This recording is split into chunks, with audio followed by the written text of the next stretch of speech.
দ্বিতীয় পর্ব। এই কুয়াপুরের বিষয়টা অর্জিত হইবার একটু ইতিহাস আছে, তাহা এইখানে বলা আবশ্যক। প্রায় 100 বর্ষ পূর্বে মহাকুলীন বলরাম মুখুজ্জে তাহার মিতা বলরাম ঘোষালকে সঙ্গে করিয়া বিক্রমপুর হইতে এদেশে আসেন। মুখুজ্জে শুধু কুলীন ছিলেন না, বুদ্ধিমানও ছিলেন। বিবাহ করিয়া বর্ধমান রাজ সরকারের চাকরি করিয়া এবং আরও কি কি করিয়া এই বিষয়টুকু হস্তগত করেন। ঘোষালও এই দিকেই বিবাহ করেন, কিন্তু পিতৃঋণ শোধ করা ভিন্ন আর তাহার কোনো ক্ষমতাই ছিল না। তাই দুঃখে কষ্টেই তাহার দিন কাটিতেছিল।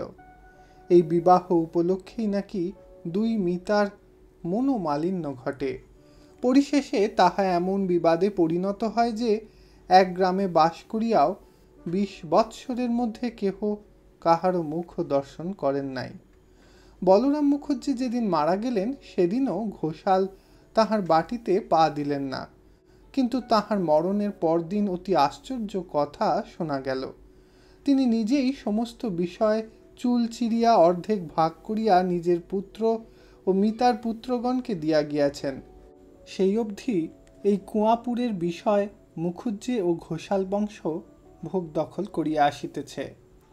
ইহারা নিজেরাও জমিদার বলিয়া অভিমান করিতেন, গ্রামের লোকও অস্বীকার করিত না।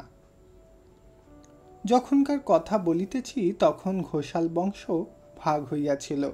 সেই বংশের ছোট তরফের তারিণী ঘোষাল মকদ্দমা উপলক্ষে জেলায় গিয়া দিন 6 পূর্বে হঠাৎ, যেদিন আদালতে ছোট বড় 5-7টা মুলতুবি মকদ্দমার শেষ ফলের প্রতি ভ্রুক্ষেপ না করিয়া কোথাকার কোন অজানা আদালতের মহামান্য সমন মাথায় করিয়া নিঃশব্দে প্রস্থান করিলেন, তখন তাহাদের কুয়াপুর গ্রামের ভিতরে ও বাহিরে একটা হুলস্থুল পড়িয়া গেল।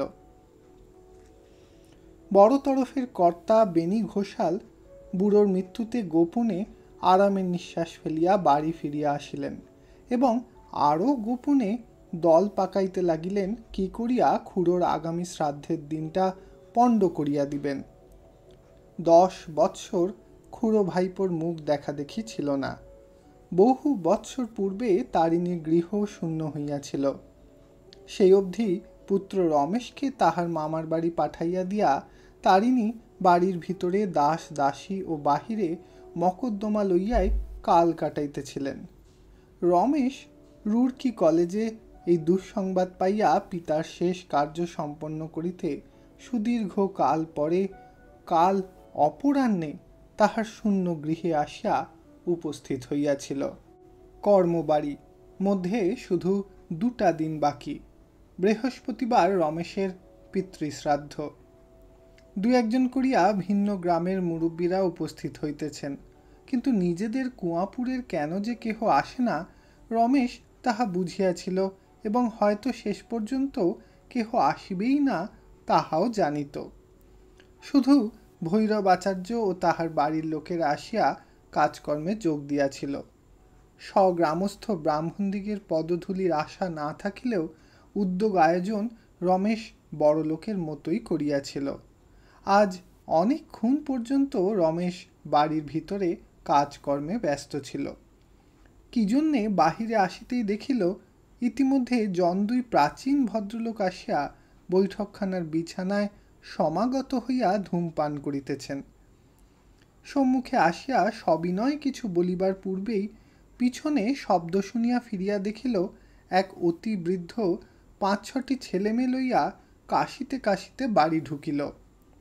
তাহার কাঁধে মলিন উত্তরীয়, নাকের উপর একজোড়া ভাঁটার মতো মস্ত চশমা, পিছনে দড়ি দিয়ে বাঁধা, সাদা চুল, সাদা গোঁফ তামাকের ধোঁয়ায় তাম্রবর্ণ। অগ্রসর হইয়া আসিয়া সেই ভীষণ চশমার ভিতর দিয়া রমেশের মুখের দিকে মুহূর্তকাল চাহিয়া বিনা বাক্য ব্যয় কাঁদিয়া ফেলিল।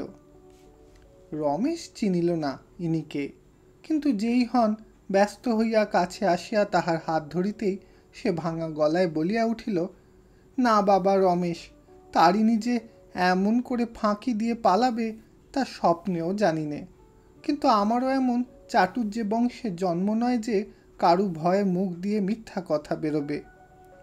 আসবার সময় তোমার বেনি ঘোষালের মুখের সামনে বলে এলুম, আমাদের রমেশ যেমন শ্রাদ্ধের আয়োজন করছে এমন করা চুলোয় যাক, এ অঞ্চলে কেউ চোখেও দেখেনি। একটু থামিয়া বলিল, আমার নাম অনেক শালা অনেক রকম করে তোমার কাছে লাগিয়ে যাবে বাবা, কিন্তু এটা নিশ্চয় যেন এই ধর্মদাস শুধু ধর্মেরই দাস, আর কারো নয়। এই বলিয়া বৃদ্ধ সত্য ভাষণের সমস্ত পৌরুষ আত্মসাৎ করিয়া গোবিন্দ গাঙ্গুলির হাত হইতে হুঁকাটা ছিনাইয়া লইয়া তাহাতে এক টান দিয়াই প্রবল বেগে কাশিয়া ফেলিল। ধর্মদাস নিতান্ত অত্যুক্তি করেন নাই। উদ্যোগ আয়োজন যেরূপ হইতেছিল এদিকে সেরূপ কেহ করে নাই। কলিকাতা হইতে ময়রা আসিয়াছিল, তাহারা প্রাঙ্গণের একধারে ভিয়ান চড়াইয়াছে, সেদিকে পাড়ার কতগুলো ছেলে মেয়ে ভিড় করিয়া দাঁড়াইয়াছে। কাঙালিদের বস্ত্র দেওয়া হইবে। চণ্ডী মণ্ডপের ওধারের বারান্দায় অনুগত ভৈরবাচার্য থান ফাড়িয়া পাঠ করিয়া গাদা করিতেছিল, সেদিকেও জন কয়েক লোক থাবা পাতিয়া বসিয়া এই অপব্যয়ের পরিমাণ হিসাব করিয়া মনে মনে রমেশের নির্বুদ্ধিতার জন্য তাহাকে গালি পাড়িতেছিল। গরিব দুঃখী সংবাদ পাইয়া অনেক দূরের পথ হইতেও আসিয়া জুটিতেছিল। লোকজন প্রজা পাঠক বাড়ি পরিপূর্ণ করিয়া কেহ কলহ করিতেছিল, কেহ বা মিছামিছি শুধু কোলাহল করিতেছিল। চারিদিকে চাহিয়া ব্যয় বাহুল্য দেখিয়া ধর্মদাসের কাশি আরও বাড়িয়া গেল। প্রত্যুত্তরে রমেশ সংকুচিত হইয়া না না বলিয়া আরও কি বলিতে যাইতেছিল, কিন্তু ধর্মদাস হাত নাড়িয়া থামাইয়া দিয়া ঘর ঘর করিয়া কত কি বলিয়া ফেলিল, কিন্তু কাশির ধমকে তাহার একটি বর্ণ বুঝা গেল না। গোবিন্দ গাঙ্গুলি সর্বাগ্রে আসিয়াছিল, সুতরাং ধর্মদাস যাহা বলিয়াছিল তাহা বলিবার সুবিধা তাহারই সর্বাপেক্ষা অধিক থাকিয়াও নষ্ট হইয়াছে ভাবিয়া তাহার মনে মনে ভারী একটা ক্ষোভ জন্মিতেছিল। সে এই সুযোগ আর নষ্ট হইতে দিল না। ধর্মদাসকে উদ্দেশ্য করিয়া তাড়াতাড়ি বলিয়া উঠিল, কাল সকালে বুঝলে ধর্মদাসদা, এখানে আসবো বলে বেরিয়েও আশা হলো না। বেনির ডাকাডাকি, গোবিন্দ খুড়ো তামাক খেয়ে যাও। একবার ভাবলুম কাজ নেই, তারপর মনে হলো ভাবখানা বেনির দেখেই যাই না। বেনি কি বললে জানো বাবা রমেশ? বললে, খুড়া বলি তোমরা তো রমেশের মুরব্বি হয়ে দাঁড়িয়েছ, কিন্তু জিজ্ঞেস করি লোকজন খাবে টাবে তো? আমি বা ছাড়ি কেন? তুমি বড় লোক আছো না আছো, আমার রমেশ কারো চেয়ে খাটো নয়। তোমার ঘরে তো এক মুঠো চিঁড়ের পিত্তেশ কারু নেই। বললুম, বেনিবাবু এই তো পথ, একবার কাঙালি বিদায়টা দাঁড়িয়ে দেখো। কালকের ছেলে রমেশ, কিন্তু বুকের পাটাও বলিয়েকে। এতটা বয়স হলো এমন আয়োজন কখনো চোখে দেখেনি। কিন্তু তাও বলি ধর্মদাসদা, আমাদের সাধ্যই বা কি? যাঁর কাজ তিনি উপর থেকে করাচ্ছেন। তারিণীদা সাবভ্রষ্ট দিকপাল ছিলেন বই তো নয়। ধর্মদাসের কিছুতেই কাশি থামে না, সে কাশিতেই লাগিল। আর তাহার মুখের সামনে গাঙ্গুলি মশাই বেশ বেশ কথাগুলি এই অপরিপক্ক তরুণ জমিদারটিকে বলিয়া যাইতে লাগিল দেখিয়া ধর্মদাস আরও ভালো কিছু বলিবার চেষ্টায় যেন আকুলি বিকুলি করিতে লাগিল। গাঙ্গুলি বলিতে লাগিল, তুমি তো আমার পর নও বাবা, নিতান্ত আপনার। তোমার মা যে আমার একেবারে সাক্ষাৎ পিস্তুত বোনের খুড়তুত ভগিনী। রাধানগরের বাড়ুর যে বাড়ি সেসব তারিণীদা জানতেন, তাই যে কোনো কাজকর্মে মামলা মোকদ্দমা করতে সাক্ষী দিতে ডাক গোবিন্দকে। ধর্মদাস প্রাণপণ বলে কাশি থামাইয়া খিঁচাইয়া উঠিল, কেন বাজে বকিস গোবিন্দ? তারপর আবার খক খক করে কাশিতে কাশিতে বলিল, আমি আজকের নয় না জানি কি, সে বছর সাক্ষী দেবার কথায় বললি আমার জুতো নাই, খালি পায়ে যাই কি করে? আবার কাশিতে লাগিল খক খক করিয়া। তারিণী অমনি 2.5 টাকা দিয়ে একজোড়া জুতো কিনে দিল তোকে, তুই সেই পায়ে দিয়ে বেনির হয়ে সাক্ষী দিয়ে এলি। আবার খক খক করিয়া কাশিতে শুরু করিল। গোবিন্দ চক্ষু রক্তবর্ণ করিয়া কহিল, এলুম? ধর্মদাস কহিল, এলিনে? দূর মিথ্যাবাদী, মিথ্যাবাদী তোর বাবা। গোবিন্দ তাহার ভাঙা ছাতি হাতে করিয়া লাফাইয়া উঠিল। তবে রে শালা! ধর্মদাস তাহার বাঁশের লাঠি উঁচাইয়া ধরিয়া হুঙ্কার দিয়াই প্রচণ্ডভাবে কাশিয়া ফেলিল। রমেশ শশব ব্যস্তে উভয়ের মাঝখানে আসিয়া পড়িয়া স্তম্ভিত হইয়া গেল। ধর্মদাস লাঠি নামাইয়া কাশিতে কাশিতে বসিয়া পড়িয়া বলিল, ও শালার সম্পর্কে আমি বড় ভাই হই কিনা, তাই শালার আক্কেল দেখো। ওহ, শালা আমার বড় ভাই বলিয়া গোবিন্দ গাঙ্গুলিও ছাতি গুটাইয়া বসিয়া পড়িল। শহরের ময়রারা ভিয়ান ছাড়িয়া চাহিয়া রহিল। চতুর্দিকে যাহারা কাজকর্মে নিযুক্ত ছিল, চেঁচামেচি শুনিয়া তাহারা তামাশা দেখিবার জন্য সুমুখে ছুটিয়া আসিল। ছেলেমেয়ের খেলা ফেলিয়া হাঁ করিয়া মজা দেখিতে লাগিল। এবং এই সমস্ত লোকের দৃষ্টির সম্মুখে রমেশ লজ্জায় বিস্ময়ে হতবুদ্ধির মতো স্তব্ধ হইয়া দাঁড়াইয়া রহিল। তাহার মুখ দিয়া একটা কথাও বাহির হইল না। কি এ? উভয়ই প্রাচীন ভদ্রলোক, ব্রাহ্মণ সন্তান, এত সামান্য কারণে এমন ইতরের মতো গালিগালাজ করিতে পারে? বারান্দায় বসিয়া ভৈরব কাপড়ের থাক দিতে দিতে সমস্তই দেখিতেছিল, শুনিতেছিল। এখন উঠিয়া আসিয়া রমেশকে উদ্দেশ্য করিয়া কহিল, প্রায় 100 কাপড় তো হলো, আরও চাই কি? রমেশের মুখ দিয়া হঠাৎ কথাই বাহির হইল না। ভৈরব রমেশের অভিভূত ভাব লক্ষ্য করিয়া হাসিল। মৃদু অনুযোগের স্বরে কহিল, ছি গাঙ্গুলি মশাই, বাবু একেবারে অবাক হয়ে গেছেন। আপনি কিছু মনে করিবেন না বাবু, এমন ঢের হয়। বৃহৎ কাজকর্মের বাড়িতে কত ঠেঙাঠেঙি রক্তারক্তি পর্যন্ত হয়ে যায়, আবার যে কে সেই হয়। নিন উঠুন চাটুর্যে মশাই, দেখুন দেখি আরও থান ফাড়ব কি না। ধর্মদাস জবাব দিবার পূর্বেই গোবিন্দ গাঙ্গুলি সউৎসাহে শিরশ্চালনপূর্বক খাড়া হইয়া বলিল, হয়তো হয়তো ঢের হয়, নইলে বিরত কর্ম বলেছে কেন? শাস্ত্রে আছে লক্ষ্য কথা না হলে বিয়েই হয় না যে। সে বছর তোমার মনে আছে ভৈরব, যদু মুখুজ্জে মশাইয়ের কন্যা রমার গাছ প্রতিষ্ঠিতের দিনে সিদে নিয়ে রাঘব ভট্টাচার্যতে হারান চাটুর্যেতে মাথা ফাটাফাটি হয়ে গেল। কিন্তু আমি বলি ভৈরব ভায়া, বাবাজির এ কাজটা ভালো হচ্ছে না। ছোট লোকদের কাপড় দেওয়া আর ভস্যে ঘি ঢালা এক কথা, তার চেয়ে বামুনদের একজোড়া আর ছেলেদের একখানা করে দিলেই নাম হতো। আমি বলি বাবাজি, সেই যুক্তি করুন, কি বলো ধর্মদাসদা?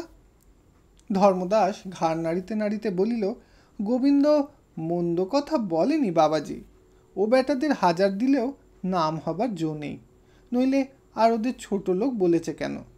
বুঝলে না বাবা রমেশ? এখনো পর্যন্ত রমেশ নিঃশব্দে ছিল।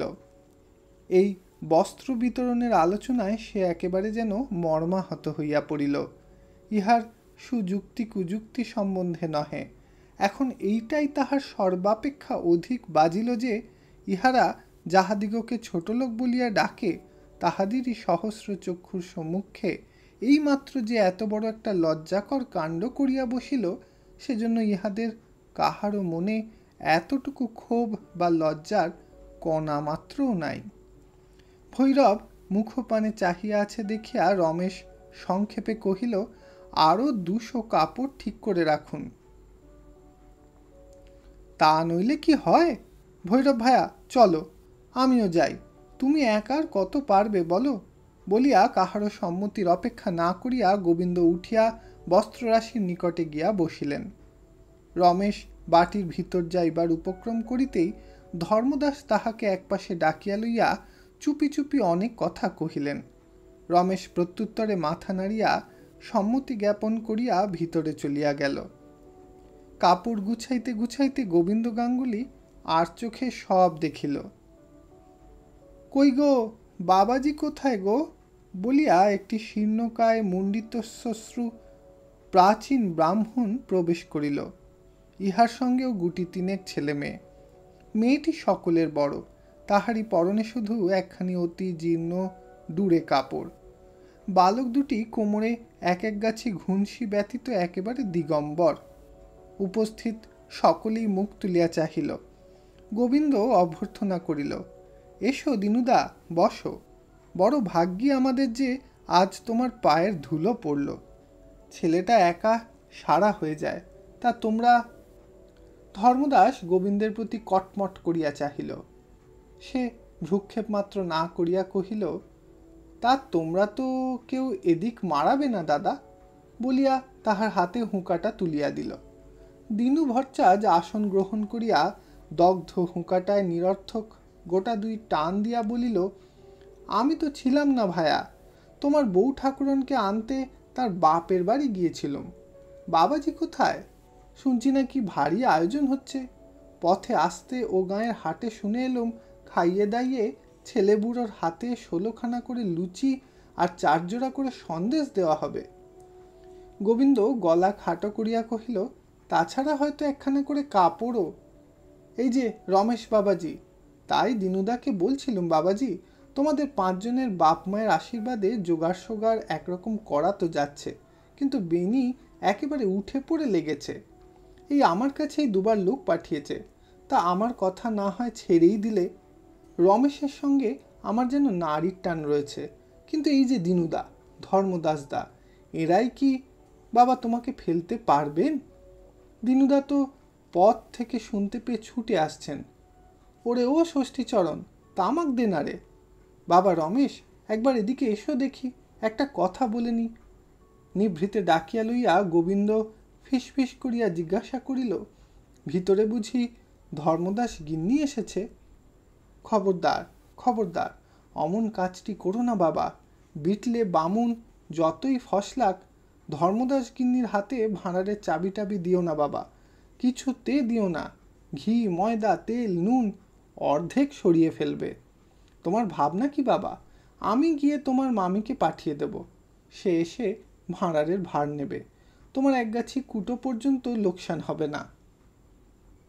রমেশ ঘাড় নাড়িয়া যে আজ্ঞা বলিয়া মৌন হইয়া রহিল। তাহার বিস্ময়ের অবধি নাই। ধর্মদাস যে তাহার গৃহিণীকে ভাঁড়ারের ভার লইবার জন্য পাঠাইয়া দিবার কথা এত গোপনে কহিয়াছিলেন, গোবিন্দ ঠিক তাহাই আন্দাজ করিয়াছিল কি রূপে। উলঙ্গ শিশু দুটি ছুটিয়া আসিয়া দিনুদার কাঁধের উপর ঝুলিয়া পড়িল। বাবা, সন্দেশ খাবো। দিনু একবার রমেশের প্রতি একবার গোবিন্দের প্রতি চাহিয়া কহিল, সন্দেশ কোথায় পাবো রে? কেন, ওই যে হচ্ছে, বলিয়া তাহারা ওদিকের ময়রাদের দেখাইয়া দিল। আমরাও দাদামশাই, বলিয়া নাকে কাঁদিতে কাঁদিতে আরও 3-4টি ছেলে মেয়ে ছুটিয়া আসিয়া বৃদ্ধ ধর্মদাসকে ঘিরিয়া ধরিল। ব্যস্ত ব্যস্ত বলিয়া রমেশ ব্যস্ত হইয়া অগ্রসর হইয়া আসিল। ও আচার্যি মশাই, বিকেলবেলায় ছেলেরা সব বাড়ি থেকে বেরিয়েছে, খেয়ে তো আসেনি। ওহে ও, কি নাম তোমার? নিয়ে এসো তো ওই থালাটা এদিকে। ময়রা সন্দেশের থালা লইবা আসিবা মাত্র ছেলেরা উপুর হইয়া পড়িল। মাটিয়া দিবার অবকাশ দেয় না, এমনই ব্যস্ত করিয়া তুলিল।